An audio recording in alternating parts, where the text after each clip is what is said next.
کسی در دنیا رحم ندارد، خدا با او رحم نمیکنه.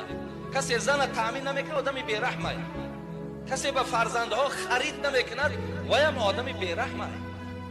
برای این آدم بیرحم که شد، خداوند با او رحم نمیکنه. شما جمله اونا نشین. شما تمام وجودتان، تمام هستیتان در بالای زنهاتون حواله کنید. جانتان برای زنهاتون تیر. این اسلام دادر عزیز، این دینه که شما را تاکید میکند و عاشرهن بالمعروف.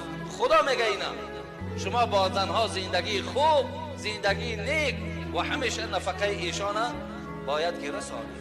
شما ننگ داشته باشید، ناموس داشته باشید که وقتی زنی تو از خانه تو برای روا خانه شو نگوید آخه چیزی در خانه نیست خوردنی، نه لباسم تامینه، نه شکمی سیر داریم.